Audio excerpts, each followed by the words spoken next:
নমস্কার, আমার আরও একটি নতুন ভিডিওতে আপনাদের সকলকে স্বাগত। আগের দুটি ভিডিওতে আপনারা দেখেছেন আমাদের ভুবনেশ্বর থেকে পুরী আসার গল্প আর সমুদ্র স্নান। আজকের ভিডিওতে থাকবে মন্দির দর্শন আর রাতের সমুদ্র। তো মন্দির যাবার জন্য আমরা তৈরি হয়ে নিলাম দুজনে। তারপর দুজনে কিছু ফটোও তুলে নিলাম। এরপর আমরা বেরিয়ে পড়লাম মন্দিরের উদ্দেশ্যে।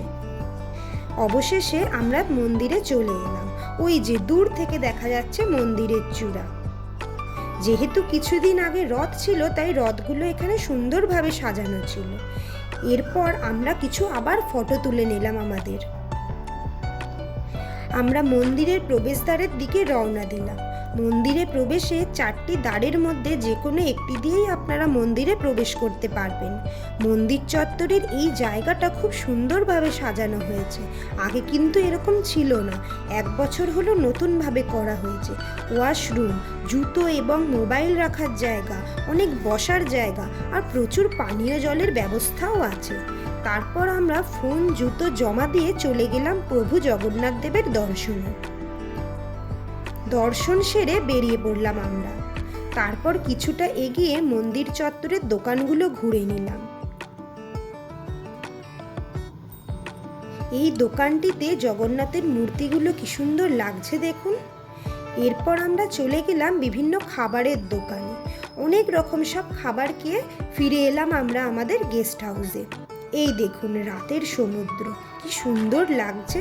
এরপর একটু ফ্রেশ হয়ে আমরা আবার নেমে পড়লাম সমুদ্রের ধারে। বেশ গরম, তাই একটু ঠান্ডা ঠান্ডা কিছু খাওয়া হলো। তারপর সমুদ্রের ধারে সন্ধ্যার সেই অপূর্ব মেলা ঘুরে দেখলাম আমরা। কিছু কিনি বা না কিনি, যতবারই পুরী যাই এই মেলা আমি ঘুরে দেখি।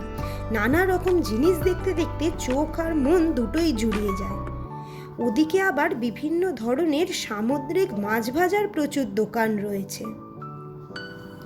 তারপর আমরা বেশ কিছুক্ষণ সমুদ্রের ধারে বসে শান্ত এবং ঠান্ডা সমুদ্রের হাওয়া উপভোগ করলাম।